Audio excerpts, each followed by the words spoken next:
Bom dia, gente. Boa tarde, boa noite. Não sei o horário que vocês estão assistindo essa videoaula, mas eu sou a professora Carol, né, Caroline, mas podem me chamar de Carol, o que for mais confortável para vocês. E eu vou começar, então, a dar aula de gramática para vocês no Cursinho Popular Antonieta de Barros. Então, qualquer dúvida, qualquer coisa, a gente está sempre disponível para tirar dúvida, para conversar. Então, é só chamar a gente. Para a aula de hoje, então, a gente vai começar a conversar sobre língua e linguagem. Então, eu vou apresentar para vocês alguns conceitos, alguma coisa que vai abrir a nossa discussão nas aulas de gramática. Então, para a gente começar, eu trouxe 4 conceitos, que são conceitos bem complicados, um pouco de entender, existem várias definições diferentes, mas eu fiz algumas seleções simples e que ela mantém assim uma coerência ao longo do nosso curso. Para começar, então, eu vou definir, assim, entre aspas, né, o que é uma fala, que a gente vai entender, então, como uma manifestação individual, né, é do indivíduo, da pessoa, cada um tem a sua própria característica, oral da língua. E a fala, ela sempre vai depender de uma situação contextual, ou seja, de um contexto. Onde essa fala está inserida, com quem ela está falando, o que está acontecendo. E a partir desse contexto, é a partir disso que a gente vai trabalhar o conceito de certo e errado na língua, né, no modo de fala. Isso é uma coisa que a gente vê muito, às vezes, nas aulas de português, na mídia, no dia a dia, de uma forma bem errônea, né, de que tem falas erradas, tem uma fala mais certa, e isso é bem complicado, porque, na verdade, não tem um certo e um errado na língua. Se os falantes eles se entendem, se eles conseguem se manifestar, se expressar, tá de modo geral certo. E da onde a gente tira, então, esse conceito de falar certo, falar errado? A gente tira do que a gente chama de gramática. E o que a gente chama de gramática normativa da língua, que que são regras artificiais escolhidas da língua. Então, a gente vai partir, por isso que aqui no nosso conceito eu coloquei gramaticais, porque existem mais de uma, não só essa que a gente vai aprender aqui, que principalmente os vestibulares cobram, que é o que as pessoas consideram como linguagem correta e etc. Todo falante de uma língua, não só do português, ele tem a sua própria gramática, né? Ele sabe, ele reconhece a gramática da língua. A gente sabe que no nosso português, a gente sempre utiliza uma estrutura, por exemplo, que é um sujeito, um verbo e um complemento. A gente segue essa estrutura. A gente não, dificilmente a gente vai inverter essas estruturas para fazer alguma coisa. A gente não fala eu ovos vendo, é bem complicado, a gente não costuma, a gente sempre fala, eu vendo ovos, né?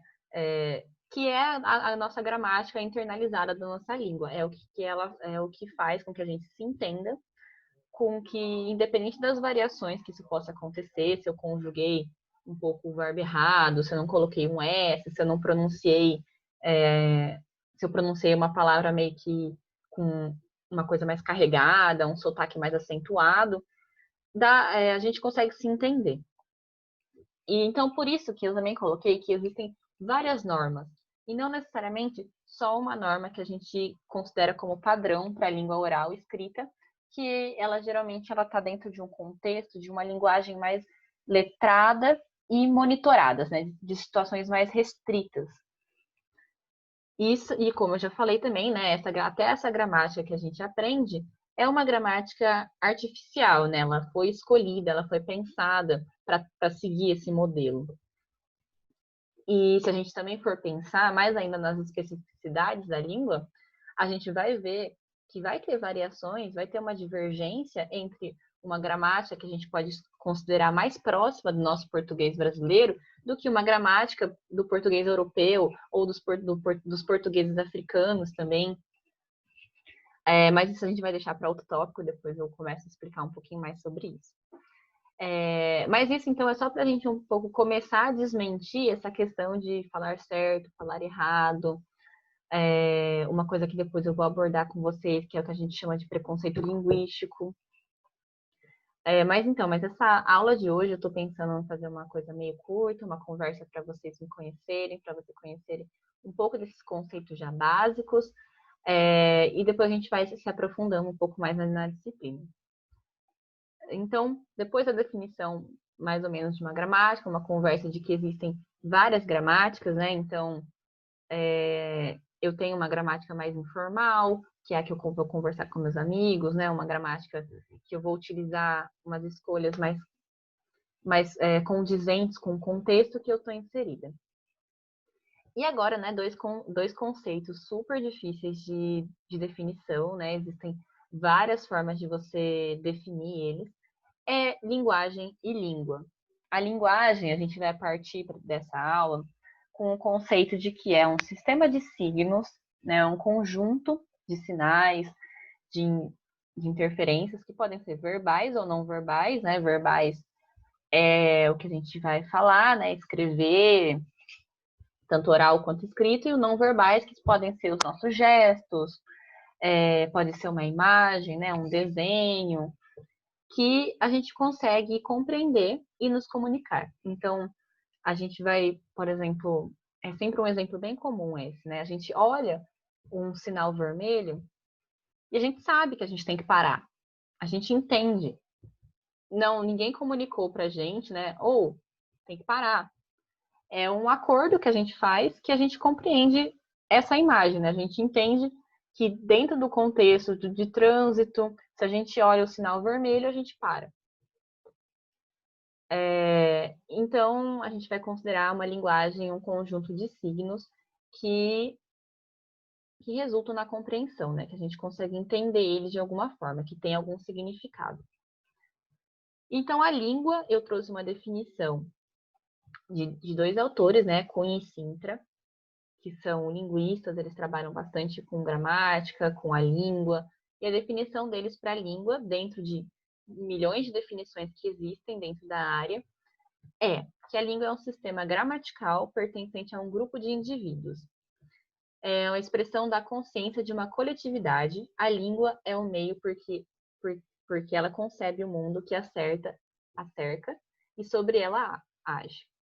Então, a língua é o que faz com que nos comuniquemos, com que a gente transforme o mundo, é a forma como que a gente se coloca no mundo, como a gente enxerga o mundo. E tudo isso é muito pertinente, sabe? As aulas de português, elas parecem um pouco chatas, né? Se a gente pensa na gramática, que tem muita apresentação de conceito. Só que o que a gente tem que aprender é que a língua é uma manifestação nossa, né? Tanto como indivíduo, como sociedade, como mundo. É como a gente faz as coisas acontecerem e existirem.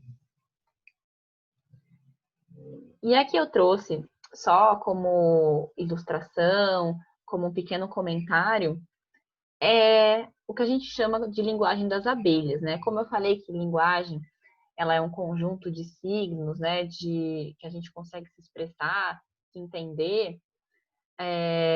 Tem um pesquisador, né? Que ele começou a estudar as abelhas e ele chegou a perceber que as abelhas elas têm um certo tipo de linguagem a partir de determinadas movimentações que elas fazem de acordo com a angulação solar. Elas conseguem dizer para outras abelhas, né, que por exemplo, a localização de uma certa quantidade de pólen, né, de uma planta, de uma flor, para elas irem coletar e depois realizar o mel, a distância de um ponto para o outro. Mas esse tipo de linguagem, ela pode ser considerada uma linguagem, obviamente, porque são manifestações que as demais conseguem entender o que ela quis dizer, então estabelece um tipo de relação de comunicação e de entendimento do que essa mensagem está querendo dizer. Só que ela não pode ser considerada uma língua, por exemplo, porque são movimentos muito rígidos, né? Então, ela só consegue se manifestar dentro desse contexto de localização, por exemplo. elas não vão conseguir gerar outro tipo de interação, né? Então, a abelhinha dançando assim no movimento dela, que é um movimento que parece um 8, uma coisa bem mais oval, até às vezes parece o começo de uma mitose aqui, né? E não consegue pegar esse contexto e transformar em outra coisa, por exemplo, né? Ela não consegue chamar a outra abelhinha para sair com ela, né? Para, não sei, né? Outras coisas diferentes que não sejam, por exemplo, ei, amigas, olha aqui, ali tem bastante flor, vamos ali. Não consegue sair desse contexto. Mas é uma linguagem porque tem um conjunto de signos que geram compreensão. E a linguagem também, né? Só que a gente está falando de abelhas, que é uma coisa do reino animal, a gente tem outros tipos de linguagens também. Para a gente, né? Nós, seres humanos, que a gente se entende e consegue se entender, né? Então, a gente vai ter as linguagens verbais, que é muito relacionada com a fala e com a nossa escrita. Então, a gente consegue entender as coisas que a gente fala, que a gente se comunica, as coisas que a gente vai escrever, que tem relação com a nossa fala, né? Que ela deriva da nossa fala, é a transcrição da fala basicamente para o papel, para um sistema também artificial de alfabeto, né?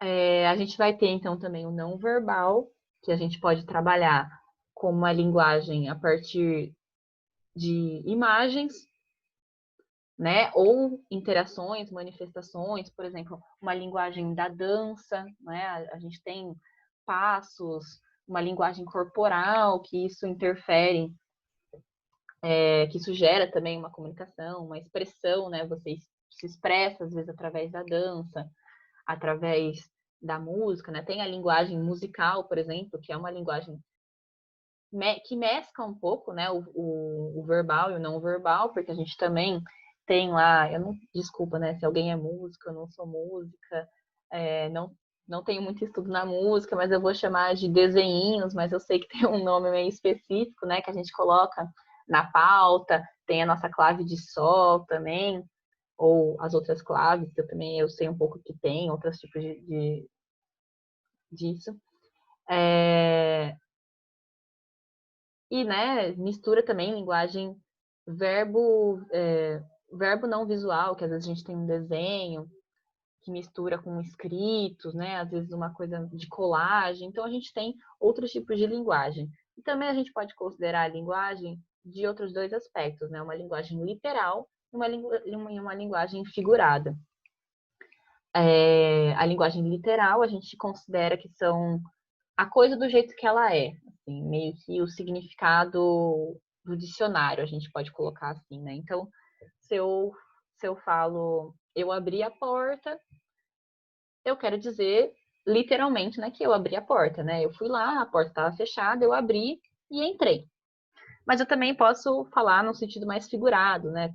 Por exemplo, nos provérbios, em coisas que a gente utiliza, uma fábula, né? Que as coisas não literalmente significam o que elas significam, né? Então, se eu falar, e várias portas vão se abrir para vocês, eu não estou literalmente falando que vai ter 10 portas, essas 10 portas vão se abrir. Eu estou falando no sentido de portas, novas portas abertas seriam oportunidades, né? Coisas nesse sentido. Aí, saindo um pouco dos tipos de linguagem, a gente vai se focar um pouquinho na nossa língua e nas variações que acontecem nela, né? Tanto na fala como na língua em si. Que língua e fala estão um pouco correlacionadas, né? Na fala, por exemplo, a gente vai ter o que a gente domina de sotaque, né? Que vão ser diferentes formas de pronunciar os fonemas da língua. Então, eu sei que não vai parecer muito, mas no caso, eu sou piracicabana, eu sou de Piracicaba, nascida e criada aqui na cidade, né? E Piracicaba geralmente é conhecido pelo sotaque caipira, então tem um R muito carregado. Eu não sei porquê, eu fico muito triste, eu fico decepcionado, porque eu não tenho esse R carregado. A minha família inteira tem, mas eu não, não tenho. Eu acredito que a maioria de vocês também são de Araraquara, por exemplo. E eu sei que Araraquara tem um jeito especial de falar também. Pessoas que são do sul, do norte, do nordeste, pessoas que não falam o português brasileiro também, né? Vão ter formas diferentes de pronunciar. Isso é o que a gente vai chamar de sotaque, e isso não, mais uma vez, não tem nada a ver com certo e errado da língua, né? Não tem jeito certo de falar, não tem jeito errado de falar, não tem sotaque certo, também não tem sotaque carregado de juízo de valores, sabe? Não tem um sotaque que é mais bonito que o outro. Você pode gostar mais de um do que o outro, mas não é porque um é mais feio que o outro, são questões subjetivas, às vezes questões que você tem mais contato com um tipo de sotaque do que outro, então aí quando você escuta um tipo diferente, você dá uma estranhada e às vezes você acha um pouco mais feio. Mas a gente tem que começar a desmistificar essa questão de bonito e feio na língua, porque não tem, né?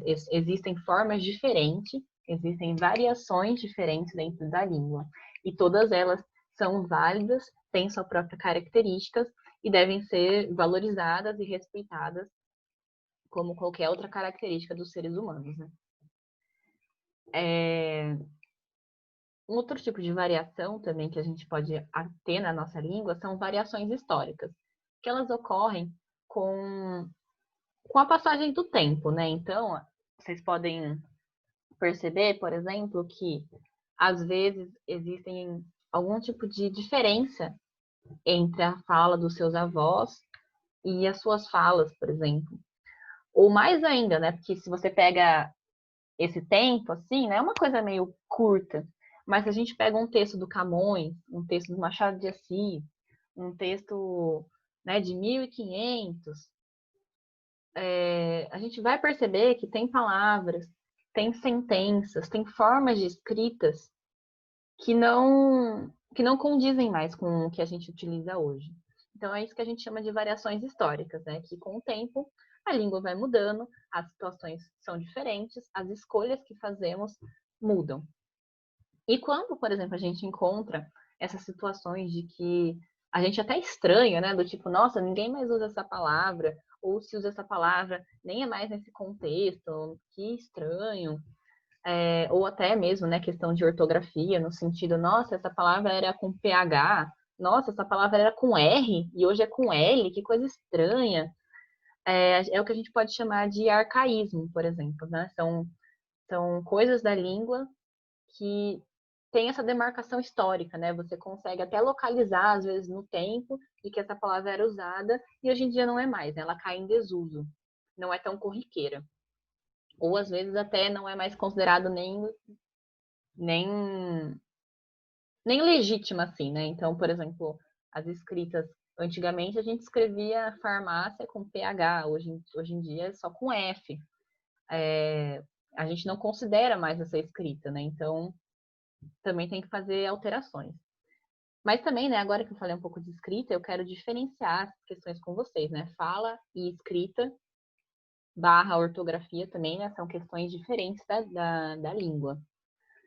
E não necessariamente porque você escreve mal ou tem muitos erros de ortografia, de pontuação, que você não sabe falar a língua. São questões diferentes. Apesar de serem tratadas como se fossem similares, como se fossem a mesma coisa, são situações bem diferentes e eu espero conseguir um pouco desmistificar esse pensamento de vocês ao longo das nossas aulas. Bom, além da variação histórica, a gente tem as variações geográficas, que é as variações espaciais, né? De terreno mesmo. Eu falei um pouco no começo, né? A língua portuguesa ela é falada em diversos lugares. Só da gente pensar no Brasil, a imensidão do território brasileiro, a gente tem norte, nordeste, sudeste, centro-oeste, sul, e é uma extensão enorme, geograficamente falando, né? Nosso território é muito grande. E dentro desse território, então, tem as nossas variações geográficas. Cada região tem um jeito característico de falar, né? Tem um léxico, que é o vocabulário, né? Que são as palavras que a gente utiliza. Tem uma sintaxe, que às vezes é a construção como que a gente faz a frase, né? campo fonético, que influencia, que é o que a gente pode falar como sotaque, né, como característica particular da fala. Tudo isso pode sofrer variação. Isso é só pensar no contexto brasileiro. Quando a gente expande a língua portuguesa, que não é só restrito a Portugal e Brasil, as variações geográficas, então, ficam ainda mais marcadas, né? Tem léxicos diferentes. A língua portuguesa, por exemplo, ela é muito falada em alguns países africanos. E eles vão ter a sua própria pronúncia, que vai ser diferente da pronúncia brasileira e do português europeu. Vai ter a sua própria característica, vocabulário diferente, construções sintáticas diferentes, né? Então, por exemplo, se a gente pega, vamos comparar bem com Portugal mesmo. Se a gente pega a nossa forma de falar, a gente sempre coloca, por exemplo, o pronome antes, né? A gente sempre fala, ai, nossa, agora me fugiu os exemplos, olha que droga. Mas a gente sempre fala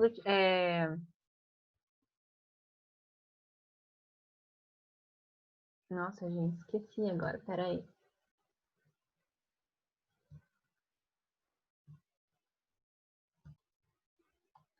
Voltei aqui, ó. Fugi, tive que dar uns 5 minutinhos de pensamento aqui, mas já surgiu um exemplo aqui, um exemplo bem meio bobinho, assim, né? Mas a gente sempre fala alguma coisa tipo, ai, me beija, né? A gente sempre coloca esse me, que é um pronome, antes. E aí, por exemplo, a gente pode ver, às vezes, na linguagem portuguesa europeia, às vezes é beija-me, né? Que é também o que a gente até considera na gramática normativa, a gente considera como o correto. E aí também a gente vai entrar em outras questões, né? Que o português brasileiro deveria ter sua própria gramática, porque também tem grandes diferenciações do português europeu e tudo mais. Além, então, né, da nossa variação histórica, geográfica, a gente vai ter as nossas variações socioculturais, que são variações influenciadas pela classe social, pela etnia, pelo gênero, pela idade. Então, é até aquela coisa, né? Eu e meu avô, a gente tem variações, né? Nós temos idades diferentes. Eu, que sou mulher, né? Também sou branca, vou ter outro tipo de fala do que um homem negro ou branco. A etnia também, a classe social, então geralmente a classe que eu pertenço, se eu sou da classe média, se eu sou da classe um pouco mais baixa, se eu sou da classe alta, uma coisa assim, isso vai influenciar na forma que a gente vai falar. E isso não pode ser entendido como certo ou errado, são formas diferentes. O dialeto, então, para a gente terminar a nossa conceitualização de vários termos que eu trouxe para vocês, né? Até parece um pouco assustador. O dialeto, então, ele vai ser um conjunto das variantes linguísticas que pertencem a uma comunidade restrita dentro de um território maior. Então, por exemplo, né, eu falei que eu sou de Piracicaba, que eu deveria, teoricamente, ter um R mais carregado, mas eu não tenho, infelizmente. Eu fico até triste, porque as nossas variações, elas marcam, né, o nosso pertencimento com algum grupo, com alguma coisa, né? E isso tem que ser valorizado, tem que ser mantido, tem que ser respeitado, né? Então, voltando, né? Em Piracicaba, por exemplo, né, interior de São Paulo, também bastante coisa no interior de Minas, por exemplo, a gente tem o que a gente chama de dialeto caipira, que são um conjunto específicos, né, dentro de uma região, dentro de uma comunidade, que apresenta características, né? Elas não, um dialeto geralmente não é uma língua nova, né? São características diferentes, né? Uma variação que pertence a uma língua, né? Que está dentro de um território maior. A gente pode pensar também em tribos, né? E às vezes, por exemplo, outro exemplo bem, talvez, estereotipado, mas é um exemplo bem clássico, assim, para visualizar um pouco essa questão do dialeto, que, assim, voltando, né? Mais uma vez, é um conceito bem delicado, bem complicado de definir, né? Todos esses conceitos aqui eu estou trazendo de uma maneira bem simples, que é basicamente uma forma básica para vocês conhecerem um pouco de cada um. Agora, voltando ao meu exemplo meio estereotipado também, questão de surfistas, por exemplo, que a gente assume que eles têm um determinado dialeto próprio, né? Uns vocabulários que eles se entendem, uma certa forma de falar, que só se você pertence àquele grupo você consegue compreender 100%. Aí agora, como eu falei para vocês, por exemplo, questão de certo ou errado, o que a gente pode trabalhar é questão de contexto. E dentro dos contextos, a gente vai ter duas formas de registro diferentes da língua. Uma que é um registro mais formal, que geralmente é aqueles mais monitorados, que eu falei até, que, por exemplo, a gramática normativa, que a gente vai aprender um pouco nessas aulas, elas são mais exigidas, digamos assim, que né, são registros. Aqui, todos os exemplos geralmente estão em registros escritos, que é o que mais a gente vai focar nesse momento, nas aulas de gramática. Então, a gente tem esse registro mais formal, vai estar presente em textos científicos, documentos, palestras, provas, redação. Outra forma de registro é o registro informal, que a gente tem mais num contexto familiar, até um contexto mais oral, né? Então, a gente vai ter diálogo com os amigos, com os familiares, e agora pensando na forma escrita também, redes sociais, né? Eu não vou mandar uma mensagem no WhatsApp pensando, né, numa norma padrão da escrita, pensando em cada erro, né? A gente tem a nossa própria maneira de falar nas redes sociais. Blogs pessoais também, que a gente pode utilizar esse registro mais informal da língua, que beira a nossa oralidade. E esses contextos, por exemplo, né, o formal e informal, ele tem uma certa relação com a proximidade que a gente tem com o nosso interlocutor. Então, geralmente, se eu sou mais próxima, né, que nem um contexto mais familiar, uma reunião entre amigos, isso quer dizer que eu sou próxima do interlocutor. Então, eu uso mais uma linguagem mais descontraída, mais, digamos assim, natural.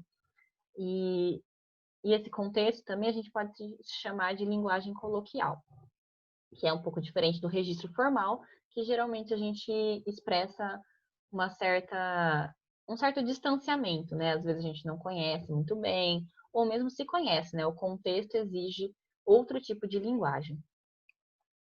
E agora o nosso último slide de hoje, né? Eu prometi que a nossa aula ia ser meio rápida, não sei muito bem quanto tempo está durando isso, eu espero que não tenha passado muito. Mas se passar, eu prometo que das próximas vezes eu vou tentar ser um pouco mais breve. Para finalizar, então, a gente tem tipos de discursos de um texto. O discurso a gente pode caracterizar como um ato individual da fala, né? Só que o que a gente vai estar aprendendo aqui são questões um pouco mais da escrita. Mas que não que na fala isso não aconteça também. A gente vai ter 3 tipos de discurso que a gente chama de direto, indireto e indireto livre. O discurso direto, ele vai ser caracterizado pelo diálogo. Então, é quando você vai transcrever ou transdizer com fidelidade, ou o mais próximo possível do que isso aconteceu, né? Do que foi dito por outra pessoa. No caso, eu coloco aqui como um personagem, porque vai ficar mais fácil a gente trabalhar com essa questão de narrador e personagem. Esse tipo de discurso, a gente vai ter uma utilização de certas pontuações, né? Se a gente pensa na linguagem escrita mesmo. Então, a gente tem travessão, aspas, 2 pontos, exclamação, interrogação, né? Que são certas marcas de uma fala mesmo, né? Então, a gente sempre... E antes, por exemplo, dessas questões, a gente vai ter o que a gente chama de verbos discente, que são verbos que induzem essa ação, né, de falar, que vai introduzir isso. Então, eu vou colocar assim, Maria falou, né, 2 pontos. Aí tem lá, travessão, indicando que essa voz que está assumindo o texto é a voz da personagem Maria. E ela vai dizer, vamos ao cinema hoje, João. Então, isso quer dizer que a Maria disse isso. E eu, como um narrador, eu só demarquei, né? Maria falou. ou Maria exclamou, Maria perguntou, depende de qual vai ser o contexto dessa fala. A gente também faz isso, de certa forma, na oralidade, mas o que a gente vai focar mais é na escrita, né, nas questões textuais. O indireto, então, é quando o narrador vai falar pelo personagem. Então, não vai ter essa marcação de 2 pontos, não vai ter o travessão e não vai ser a Maria que vai estar falando. Vai ser eu, narradora da história. E geralmente ela tem uma conjugação, conjugação não, gente. Uma conjunção que vai ligar essa oração, né? Então, o nosso exemplo vai ser eu como narradora. Maria respondeu ao João ou Maria disse a João para eles irem ao cinema, ou convidou o João para ir ao cinema. Ou concordou com o João de ir ao cinema, que eu falei na outro exemplo, que era Maria disse, vamos ao cinema, João, né? Isso sou eu, como narradora, assumindo a fala de outra personagem. Não necessariamente ela disse essas palavras, mas é o contexto, né, o significado, como se a gente fizesse um resumo para alguém sobre o que aconteceu. É aquela coisa, né? Nossa, eu estava conversando com a Maria, aí a Maria me disse que o João, não sei o que lá, falou tal coisa. Né? Eu não estou conversando com a Maria agora, não estou conversando com ela diretamente.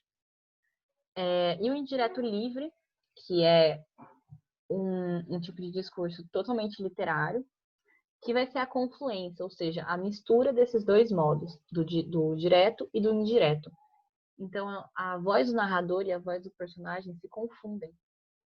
Então, a gente vai ter o narrador, né, falando sobre um acontecimento e, de repente, a gente tem uma marcação especial que induz que é o personagem pensando, né, ou falando, mas a gente não tem a gente tem essa sensação do aonde começa o narrador, aonde começa o personagem, não fica muito bem marcado.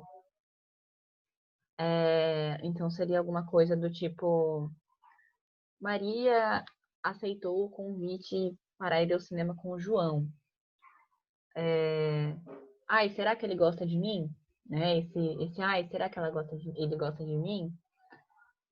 Dá a entender que esse tipo de pensamento, né, ele parte da personagem Maria. Mas no texto não tem uma marcação direta de que foi ela que fez isso, né? Tá misturada com a narrativa dos acontecimentos que se dá através da voz do narrador. Outra coisa importante também que eu acabei, acho que esquecendo de falar, que geralmente esse tipo de discurso, né, tanto o indireto livre, ele acaba acontecendo em terceira pessoa, né, a narração em terceira pessoa, que é diferente da narração em primeira pessoa, que é o próprio personagem narrando esses acontecimentos e tudo mais. Mas não fiquem preocupados com isso agora, a gente vai ter uma aula sobre os tipos de vozes, né, os tipos de narração, mas a gente vai ficar por isso só, por hoje, né? Eu acho que já foi uma aula extensa. Então, é isso. Qualquer dúvida, a gente está aqui sempre disponíveis. E eu pretendo conseguir agora atualizar as aulas semanalmente para vocês. E aí, muito obrigada. E é isso, gente. Foco nos estudos.